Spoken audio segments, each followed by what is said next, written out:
Hi hello namaste, నేను మీ anchor Dhanush. Welcome to iDream. ఈరోజు మనతో పట్టిన గెస్ట్ పటాస్ ఫైమా. అంటే లైఫ్లో ఆపర్చునిటీస్ చాలా తక్కువ సార్లు వస్తాయి. వచ్చిన ఆపర్చునిటీస్ని మిస్యూజ్ చేసుకోకుండా ప్రాపర్గా యూజ్ చేసుకుంటూ అటు పటాస్ దగ్గర నుంచి తన కెరీర్ స్టార్ట్ చేస్తే జబర్దస్త్, బిగ్ బాస్, దాని తర్వాత మళ్ళీ జబర్దస్త్కి వచ్చి అటు 2-3 సినిమాల్లో చేసుకుంటూ మనందరినీ ఇప్పటివరకు ఎంటర్టైన్ చేసుకుంటూ ప్రతి ఏ షో చేసినా కూడా ఆ షో పేరుని తన ఇంటి పేరుగా మార్చేసుకుంటున్న ఫైమా ఈరోజు మనతో పాటు గెస్ట్గా రెడీగా ఉన్నారు. తనతో మాట్లాడేసి మరెన్నో విషయాలు తెలిసిన ప్రయత్నం అయితే చేద్దాం. హాయ్ ఫైమా. హాయ్. ఎలా ఉన్నావు? బాగున్నా. ఫస్ట్ ఆఫ్ ఆల్ ఎప్పుడో 9 months నుంచి ఇంటర్వ్యూ అడుగుతుంటే వాళ్ళు ఫ్రీ అయ్యావు ఇవ్వడానికి. అందరు అనుకుంటారు 9 months బిజీగా ఉందేమో అని. అంత లేదు, ఖాళీగానే ఉన్నా. కాకపోతే ఇంటర్వ్యూలో ఏంటి అని అంటే అడిగి జనాలు కూడా బోర్ వచ్చేస్తుంది కదా వాళ్ళకి. ప్రతిసారి నేను చెప్పిందే చెప్తుంటే అందుకే గ్యాప్ ఇచ్చా. అంటే ఎవరు ఇంటర్వ్యూ తీసుకోవడం అయినా పెద్ద కష్టమేమో, కానీ ఫైమా ఇంటర్వ్యూ తీసుకోవాలంటే చాలా కష్టం. అంటే ఎందుకు అంత లేదు, రెస్పాండ్ అవ్వంట, చేద్దాంలే తర్వాత రెస్పాండ్ అవ్వనంటే ఫస్ట్ చెప్తా నాకు ఇంట్రెస్ట్ లేదని చెప్తా. అయినా సరే వాళ్ళు మెసేజ్లు చేస్తారు. అంటే వద్దండి నాకు అవే క్వశ్చన్స్ మళ్ళీ రిపీట్గా, జనాలు కూడా బోరింగ్ అని బాగానే చెప్తాను. నువ్వు బోరా లేకపోతే నువ్వు చెప్పే ఆన్సర్లు? నేను చెప్పే ఆన్సర్లు, మీరు అడిగే క్వశ్చన్లు. ఇంకా అవే నేను కూర్చోబెట్టామంటే ఏం అడుగుతాం? ఇంకా అవే క్వశ్చన్స్ అవే అడుగుతారు కదా. సో అందుకే. బట్ కాకపోతే ఎందుకో నీకు ఇవ్వాలనిపించింది ఇంటర్వ్యూ. అదే ఇంటర్వ్యూ నాకు ఇంకేం వద్దు, అందుకే ఇచ్చా. ఏమిచ్చావు? ఇంటర్వ్యూ ఇంకా ఇవ్వలేదు, జరుగుతుంది. అదే జరుగుతున్నదాన్ని ఇచ్చా అనుకోడు, ఇస్తున్నా. ఎస్, నీ ఇంగ్లీషే కదా, తెలుగు కూడా సరిగ్గా రాదు. అంటే నేను హిందీ మీడియం. ఎలా ఉంది లైఫ్? చాలా బాగుంది. ఏం నడుస్తుంది లైఫ్లో? లైఫ్లో ఏం నడవట్లే, నేనే నడుస్తున్నా డైలీ. లైఫ్లో ప్రవీణ్ అనే టాపిక్ ఎక్కడ అంటే ఒక ప్రవీణ్ పోయి ఇంకో ప్రవీణ్ వచ్చినట్టు ఏంది ప్రవీణ్ గోలేంటి మధ్యలో? ప్రవీణ్ అనే పేరు ఇష్టం ఏంటి నీకేమన్నా? అంటే అందరు అదే అనుకుంటున్నారు. కాకపోతే ఏంటి అంటే ఫస్ట్ నుంచి ఉన్న ప్రవీణ్ వీడే. కాకపోతే నాకు ఒక రీల్ జోడి కనెక్ట్ అవ్వడం వల్ల జనాలు కనెక్ట్ అయిపోయారు. అండ్ ఏంటి అని అంటే అంత సడన్గా నేను మళ్ళీ అది కాదు బాబు ఇది అంటే కూడా మరి ఇది ఎందుకు స్టార్ట్ చేస్తావు అని అంటారు కాబట్టి టైం తీసుకున్నా. అండ్ సో ఇప్పుడు టైం వచ్చేసింది కాబట్టి రివీల్ చేయాల్సి వచ్చింది. కానీ నువ్వు ఎన్నిసార్లు చెప్పినా ఇది అబద్ధమేమో అన్న పాయింటే ఉంటుంది నాకు మైండ్లో. ఎందుకు? ఏంటి అబద్ధం? ఆ పాత ప్రవీణ్తో ఏ లవ్ స్టోరీ లేదు, ఏం లేదు, జస్ట్ డైరెక్టర్స్ చెప్పడం వల్ల చేసాము, అది కనెక్ట్ అయింది కాబట్టి చేసాము అంటే అది నాకు ఎన్నిసార్లు విన్నా అబద్ధం కింద అనిపిస్తుంది. అది మీ అంటే మీరు ఆలోచించే విధానం. అది మీరు చేసింది కూడా అలాగే ఉంది కదా. నేను అది కూడా ఒప్పేసుకున్నాను కదా నా ఇంటర్వ్యూలో. సో నేను చేశాను, అవును, ఒక జోడీ కనెక్ట్ అయింది, కనెక్ట్ అవడం వల్ల చేశాను. ఇప్పుడు చాలా జోడీస్ ఉన్నాయి, అన్ని కరెక్ట్ అని మీరు ఏమైనా నాకు చెప్పగలుగుతారా? చాలా జోడీస్ ఉన్నా కూడా ఇప్పుడు ఎగ్జాంపుల్ సుధీర్ రష్మి ఉంటే ఆన్ స్క్రీన్ పేరు వాళ్ళది క్లిక్ అయింది కాబట్టి వాళ్ళ మీద కొన్ని షోస్ ప్లాన్ చేశారు.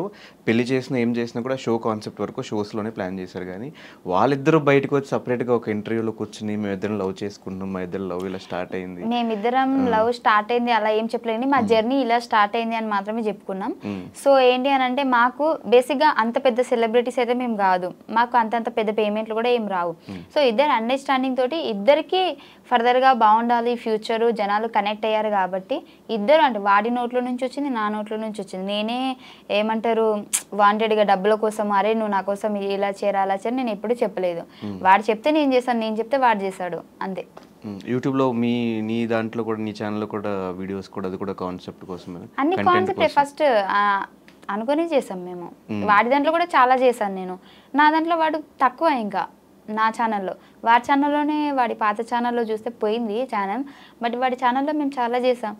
నేను నాకు జ్వరం వచ్చినా ఏమొచ్చినా లేదంటే నేను షూటింగ్ రాకపోయినా నేను ఇది చేస్తాను, నీకు ఇది అయింది కదా అంటే చేసుకో, ఓకే. ఇప్పుడు వాడి ఛానల్లో చేస్తే నాకు రావు కదా డబ్బులు, వాడికే కదా.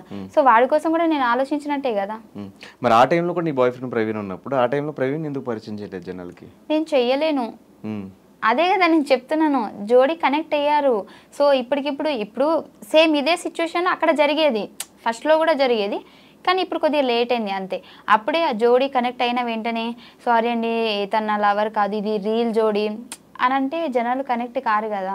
సో అయిపోయినా అంటే ఆల్రెడీ మాకు కనెక్ట్ అయిపోయారు కాబట్టి దాన్ని చెడగొట్టుకోవడం ఇష్టం లేక ఇద్దరం అండర్స్టాండింగ్తో ఈ ప్రైమ్ కూడా చెప్పా. సో నేను ఇలా అని అంటే అది నీ ఇండస్ట్రీ తరపున నేను ఏం చేయలేను, నీది రియల్ కాదని నాకు తెలుసు కదా, అది చాలని చెప్పిండు. సో అందుకే మేము కంటిన్యూ చేసాం. ఈ విషయంలో ఎప్పుడు గొడవ రాలేదు మీ ఇద్దరికి? అంటే ఈ విషయంలో అంటే ఎప్పుడు గొడవ కాలేదు, ప్రతిసారి నాకు ఎంకరేజ్ చేసుకుంటూనే వచ్చాడు. కానీ ఏమైంది అని అంటే నేను బిగ్ బాస్కి వెళ్ళినప్పుడు వెళ్ళే ముందే నేను చెప్పాను మన మేనేజ్మెంట్ వాళ్ళకి కానీ అందరికీ. సో బేసిక్గా ఇప్పుడు బిగ్ బాస్కి వెళ్ళిన తర్వాత కూడా నాకు నా పర్సనాలిటీని చూపించండి, మళ్ళీ ఇది రీల్ జోడి పటాస్ ప్రవీణ్, సో ఆ మ్యాటర్ తీసుకొచ్చి మళ్ళీ నన్ను ఇన్వాల్వ్ చేయకండి, సో అక్కడితో ఆపేయండి అని చెప్పి. బిగ్ బాస్ అనే షోని కూడా మోసం చేసావు అయితే, బాయ్ ఫ్రెండ్ ఉన్నాడు లేడు వద్దు అని. అదే చెప్తాను నేనండి ఫస్ట్ ఈను.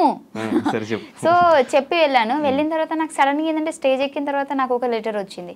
నేను షాక్ అయిపోయినా. ఆల్రెడీ నేను చెప్పాను కదా, నేను మా ప్రవీణ్ కూడా పరిచయం చేసి వెళ్ళాను. ఎందుకంటే మా ప్రవీణ్ మొత్తము నాకు బట్టలు కానివ్వండి బయట అన్నీ తనే చూసుకున్నాడు కాబట్టి తను నా రియల్ లవర్. బట్ నేను ఎప్పుడు చెప్పుకోలేదు. అండ్ ఆ ప్రవీణ్ని మీరు ఎక్కువ ఇన్వాల్వ్ చేయకండి, అంటే నార్మల్గా ఇప్పుడు వాళ్ళు ఏమన్నారంటే, అంటే ఇప్పుడు ఒక్కొక్కరికి ఒక్కొక్క గుర్తింపు ఉంటుంది కదా, నీకు జోడీ కనెక్ట్ ఉంది కదా, సో దాని త్రూ వెళ్దామంటే అట్లా వద్దు, నార్మల్గా వెళ్ళిన తర్వాత నేను వాడి మంచి చెడు నేను చెప్తాను, అంతేగాని దాని కనెక్షన్తో వద్దు అని చెప్పిన. బట్ అయినా సరే వాళ్ళు నాకు ఎంట్రీలోనే ఒక పెద్ద లెటర్ పంపించారు, వీడు రాసి పంపించినట్టు. సో అక్కడ అనుకున్నా సరేలే వీళ్ళు అలా అనుకుంటారు, ఇంకా మనం చెప్పినా కానీ చేశారు కదా అని చెప్పేసి సో దాన్ని కంటిన్యూ చేయాల్సి వచ్చింది. అండ్ బిగ్ బాస్ మధ్యలో చూసుకున్నట్లయితే నీకు ఒక వీడియో కూడా పంపిస్తాను. నేను జనాలు ఎక్కడ మళ్ళీ అంటే వీడు అంటే తన ద్వారా నాకెక్కడ ఓట్ చేస్తున్నారు అంటే అట్లా అనుకుంటారు కదా, దానికోసం కూడా నేను మధ్యలో లక్కీ అని కూడా మాట్లాడినా. సో జనాలకి అప్పటికి ఇంకా క్లారిటీ లేదు కదా, అందుకే నన్ను అర్థం చేసుకోలేకపోయారు. అంటే ఇప్పుడు ఓట్స్ పడతాయి అని చెప్పేసి చెప్పలేదా? ఓట్స్ పడతాయి అని కాదు కానీ ఎందుకు హోప్ ఎక్కువ పెంచేయడం అని నాకు అనిపించింది. అప్పటికి దానికంటే ముందే నువ్వు చూసుకున్నట్లయితే మేము జోడీ చేయలేదు, నేను ఆపేసా. మా ఇద్దరివి వీడియోస్ కానీ యూట్యూబ్లో కానీ ఎక్కడా రాలేదు. నేను చెప్పిన వద్దు, నాకు ఇంకా నీకేం అనుకుంటలేరు అంటే మనం చేసిన వీడియోస్ వల్ల నేను ఒక్కదాన్ని నెగిటివ్ అయిపోతున్నా, అబ్బాయిగా నువ్వు బాగానే ఉన్నావు, అమ్మాయిగా నేను నెగిటివ్ అయిపోతున్నా అని నేను చాలాసార్లు చెప్పా. వాడైతే నాకు బొచ్చచాలు అవన్నీ పట్టించుకోవద్దు ఫైమా, జనాలు అంటారు అట్లనే అనుకుంటారు అంటే కూడా నేను చెప్పిన ఒకటే మాట, జనాలు అనుకుంటారు అని ఎప్పుడు అనాలంటే నన్ను అంటే నీతో అంటే మనం చేయడం వల్ల నన్ను ఒక్కదాన్ని అంటున్నారు కాబట్టి సో నేనే ఆలోచించాలి ఖచ్చితంగా అని చెప్పేసి చాలా డేస్ మేము జోడీ చేయలేదు అసలు మేము. కానీ మీరు మాత్రం ఒక పోకరీ లెవెల్ ట్విస్ట్ మళ్ళీ అసలైన బాయ్ ఫ్రెండ్ పేరు కూడా ప్రవీణ్ అవ్వటం, అలా అవ్వడం వల్ల ఇంకా నేను ఏదో అబద్ధం చెప్పినా అని చెప్పేసి అందరు అనుకుంటారు అంతే. సో మరి రీసెంట్గా పెళ్ళి అని, త్వరలో మా పెళ్ళి, త్వరలో మొన్న ఎంగేజ్మెంట్ అయింది, ఇవంతా ఏంటి ఎప్పుడు పెళ్ళి అవబోతుంది? అది కన్ఫామ్గా నేను చెప్పలేను, అంటే కన్ఫామ్గా అంటే పెళ్లి గురించి కాదు నేను చెప్పేది, ఎన్ని నెలలు టైం పడుతుంది నేను చెప్పలేను, బట్ త్వరలో. ఎలా స్టార్ట్ అయింది మీ ఇద్దరు ఈ ప్రవీణ్తో జర్నీ? ఈసారి జర్నీ అంటే ఆ జర్నీ కాదు, ఇది లవ్ జర్నీ, కరెక్ట్గా చెప్పు. మళ్ళీ నువ్వు నెక్స్ట్ టైం ఇంటర్వ్యూ చేసినప్పుడు నేను జర్నీ అని చెప్పాను ఇందరు చెప్పినట్టు. లేదు మన ప్రవీణ్తో జర్నీ ఎప్పుడు స్టార్ట్ అయిందంటే బేసిక్గా ఈ పటాస్ ప్రవీణ్ మేము పటాస్లో చేసాం కదా, అప్పటి నుంచే స్టార్ట్ అయింది. ఆ పటాస్ ప్రవీణ్ కూడా తెలుసు. మీరు చూసుకున్నట్లయితే మేము ఎక్కడికైనా బయటికి వెళ్ళినా కానీ ఈ ప్రవీణ్కి ఆల్రెడీ క్లారిటీ ఉంది తనని నా లవర్ అని చెప్పేసి ఫస్ట్ నుంచి పటాస్ నుంచి. తన ముందే మేము ముగ్గురం కూర్చున్నప్పుడు అరే మేము ఇట్లా జోడీ చేస్తున్నామంటే కూడా కొన్ని వీడియోస్ కూడా వీడి ముందే చేసాం మేము రూమ్లో. ఇప్పుడు పటాస్ ప్రవీణ్ రూమ్లో మేము కొన్ని వీడియోస్ చేసేవాళ్ళం కదా యూట్యూబ్కి. సో అప్పుడు వాడు అక్కడే ఉండేటప్పుడు వాడే కొన్నిసార్లు వీడియోస్ కూడా తీసాడు మాకు. సో ఏంటంటే ఎంకరేజ్ చేశాడు అబ్బా, అంటే కెమెరా వెనకాల ఉన్నాడు, వాడిని ఎప్పుడు నేను జనాలు చూపించలేదు కాబట్టి వాడిని బ్యాడ్ అనుకున్నాడు తప్పించి ప్రతి సిచ్యువేషన్లో నేను ఎక్కడ వీడియో చేసినా ఇప్పుడు వాడు నేను పటాస్ ప్రవీణ్ నేను రూమ్లో ఉన్నామంటే ఇద్దరం ఉంటే అది ఎలా ఉంటుంది, కెమెరా వెనకాల వాడు ఉన్నాడు నాకు సపోర్ట్ చేస్తున్నాడు, బట్ అది ఎవరికి తెలియదు. అందుకే ఇప్పుడు ఇంత నెగిటివ్ అయిపోయింది. బట్ ఈ ప్రవీణ్కి తెలుసు అన్నీ, మేము ముగ్గురమే ఎటు వెళ్ళినా వెళ్తాము, మేము ఎక్కడ సినిమాకి వెళ్ళాలన్నా మేము ముగ్గురమే. జనాలు నేను అబద్ధం చెప్పినా అనుకుంటారు, స్టిల్ ఇప్పటికీ కూడా మేము పటాస్ నుంచి ఇప్పటి వరకు కూడా మా ప్రవీణ్ని లవర్ అని చెప్పలేదు కానీ ప్రతి స్టోరీలో వాడు ఉంటాడు. నార్మల్గా మనం సినిమాకి ఎక్కడికైనా అంటే గేమ్స్కి అవి పోతాం కదా, ఇటు పటాస్ ప్రవీణ్ ఉంటాడు, ఇటు వీడు ఉంటాడు, వెనకాల మా ఫ్రెండ్స్ ఉంటే అందరూ మేము స్టోరీ తీసి పెట్టేస్తాము. నీకు అది కలిసి వచ్చింది. ఇప్పుడు చెప్పే స్టోరీలో ప్రవీణ్ ఉన్నాడు కానీ ఆ ప్రవీణ్ ఈ ప్రవీణ్ కాదు, ఈ ప్రవీణ్ వేరే ప్రవీణ్, అంతే కదా.